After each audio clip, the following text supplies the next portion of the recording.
Welcome to TJ9 news.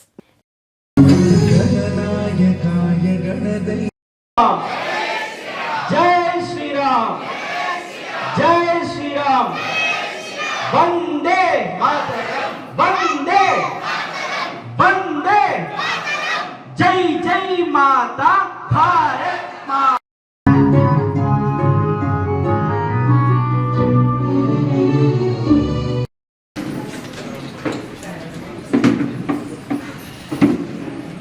అలాగే నేటి కార్యక్రమం మన గొలుగుడి వెంకటరెడ్డి గారు మాలధారణతో నేటి మన కార్యక్రమాన్ని ప్రారంభించుకున్నాం.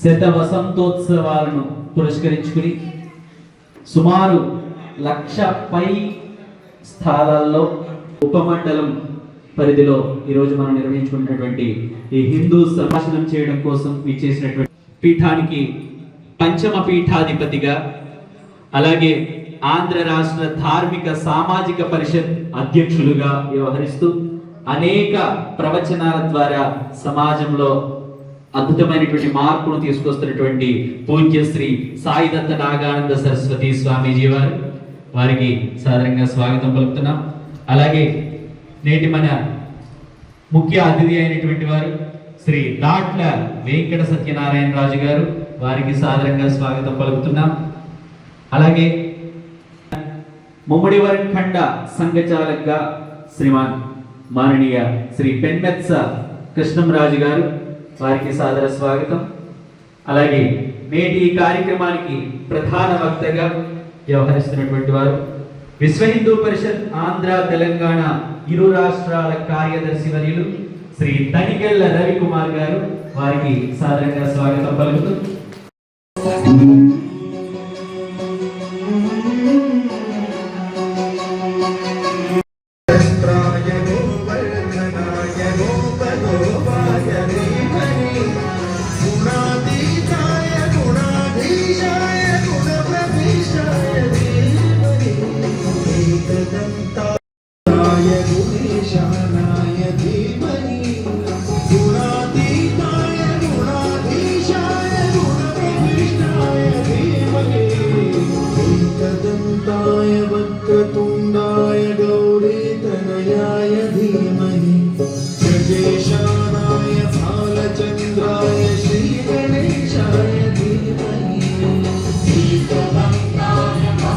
నిరుపమానమైనటువంటి సంస్కృతి కలిగిన దేశము ప్రపంచంలో ఏ దేశము లేదు. అది ఒక్క భారతదేశం మాత్రమే. అందువల్లే ప్రపంచానికి ఏదైనా సమస్య వస్తే సమాధానం కోసం ఆ దేశాలు చూసే దిక్కు భారత వైపే. ఇది ఈ భారతదేశం యొక్క ప్రత్యేకత. ఎంత గొప్పదైనటువంటి దేశం ప్రపంచంలో లేదని చెబుతున్నాం మనం. కానీ ప్రపంచంలో ఏ దేశము అనుభవించినంత కాలం బానిసత్వాన్ని అనుభవించిన దేశం భారతదేశం. ఇది కూడా మనం గుర్తుంచుకోవాలి. 800 సంవత్సరాలు మొఘలాయుల చేతిలో నలిగిపోయాం, బానిసలుగా మారిపోయాం. మన కట్టు, మన బొట్టు, మన మాతృమూర్తులు, మన గోమాతలు, మన దేవాలయాలు, మన పురాణ గ్రంథాలు, మన విశ్వవిద్యాలయాలు మట్టు పెట్టబడ్డాయి, అగ్నికి ఆహుతి చేయబడ్డాయి, అరాచకాలకు గురయ్యాయి. పోరాటం చేశాం. ఒక ఛత్రపతి శివాజీని సృష్టించాడు భగవంతుడు. స్వయంగా అమ్మవారే వీర ఖడ్గాన్ని ఇచ్చింది ఆ తండ్రికి. ఒక రాణా ప్రతాప్ ఉద్భవించాడు ఈ ధర్మాన్ని కాపాడడం కోసం. బలిదానం చేసిన మహనీయుల గురించి చెప్పాలంటే నాకు ఇచ్చిన కాలాంశం కాదు, మళ్ళీ ఇదే తేదీ వచ్చే వరకు చెప్పొచ్చు. ఎందుకంటే 1,68,000 మంది బలిదానం చేస్తే మనం స్వేచ్ఛగా ఇక్కడ కూర్చున్నాం ఈ రోజున. జై శ్రీరామ్. ప్రపంచంలో ఏ దేశానికి లేని ప్రత్యేకత ఏమిటి అంటే నిస్వార్థంగా, తన యొక్క స్వార్థం ఏమీ లేకుండా, తన కొడుకు కోసమో, కూతురు కోసమో, కుటుంబం కోసమో కాకుండా ఈ దేశం కోసం తృణప్రాయంగా తన ప్రాణాన్ని, ధనాన్ని, మనాన్ని విడిచిపెట్టి బలిదానం చేసినటువంటి మహనీయులు పుట్టినటువంటి వీరభూమి ఈ భారతదేశం. ఎంతో మంది తపస్సిద్ధులు తపస్సు చేసుకున్నటువంటి తపో భూమి ఈ దేశం. ఎందరో ఇలాంటి మునులు, ఋషులు ఉద్భవించిన ముని భూమి, ఋషి భూమి ఈ దేశం. ఇది 100వ సంవత్సరం అని చెప్పేసి మనం జరుపుకునే గొప్ప పండగ లాంటిదన్నమాట.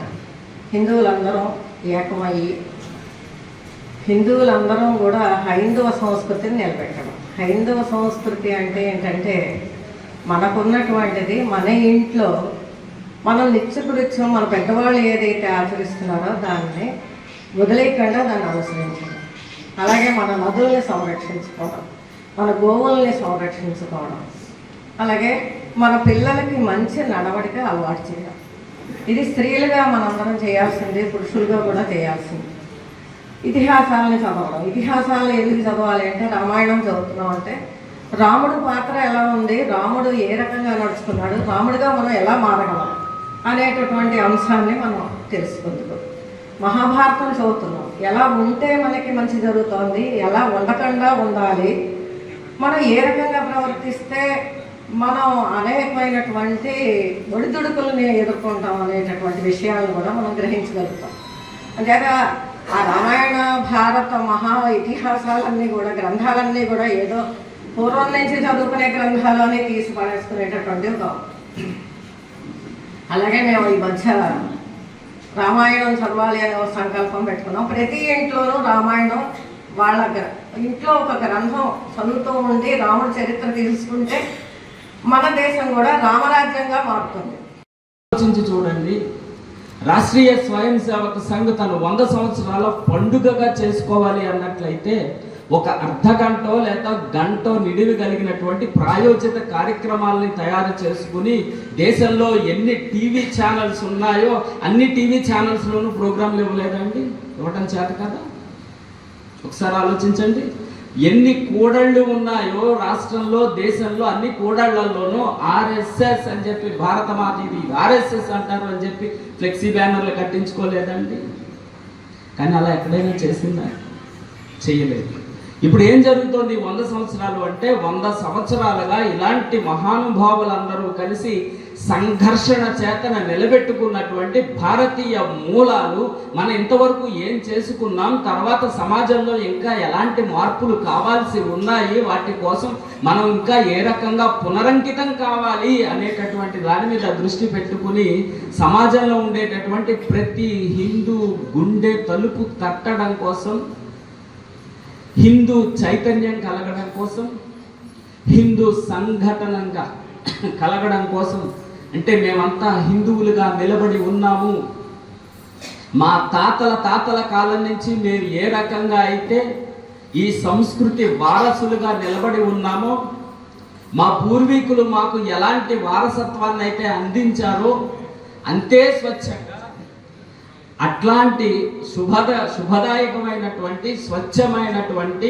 భారతీయ సంస్కృతిని మా తరువాతి తరానికి కూడా మేము ఇదే విధంగా పంపించగలుగుతాము అని మనం ఏమేమి ఇంకా మార్పులు కావాల్సి ఉన్నామో నేర్చుకోవడం కోసం అని చెప్పి మనం సంఘర్షణ చేసినటువంటి 100 సంవత్సరాల సింహావలోకనాన్నే హిందూ సమ్మేళనంగా మనం ప్రతి హిందువు గుండె తలుపు తడుతున్నటువంటి పరిస్థితి.